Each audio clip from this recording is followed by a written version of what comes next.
Sia lodato Gesù Cristo. L'ottavo comandamento, non dire falsa testimonianza, ci proibisce ogni falsità e danno ingiusto alla fama altrui. Ci ordina di dire la verità e di interpretare secondo il bene, possibilmente, le azioni del prossimo.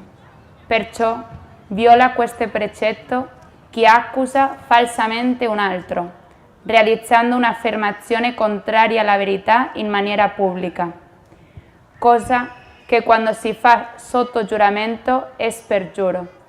Erra anche chi ha l'obbligo di parlare e non lo fa.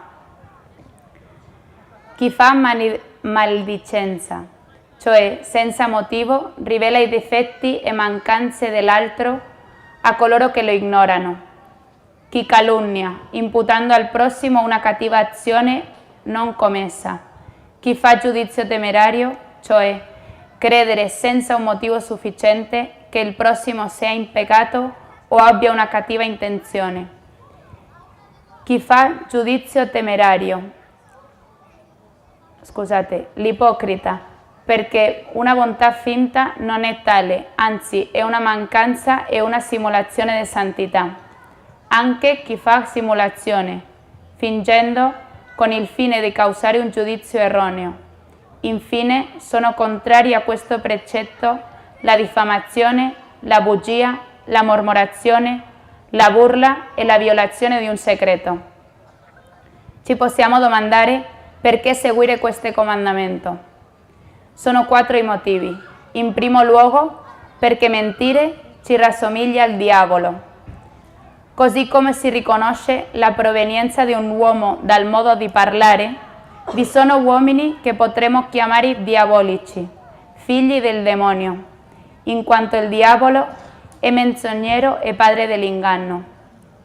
In secondo luogo, si guastano i rapporti sociali. Infatti, sarà impossibile una pacifica convivenza qualora venga a mancare la fiducia reciproca. In terzo luogo, per non perdere la propria fama.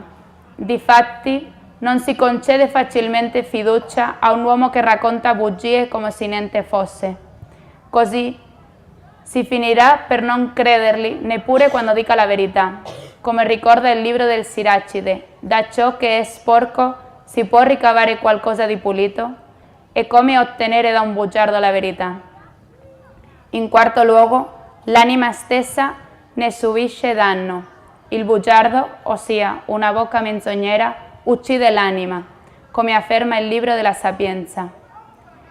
Chi ha danneggiato il prossimo nel suo buon nome, accusandolo falsamente o sparlandone, deve riparare, per quanto può, il danno causato. Perciò, per concludere, chiediamo a Maria Santissima la grazia di non sparlare contro nessuno e l'umiltà di riparare quando sbagliamo.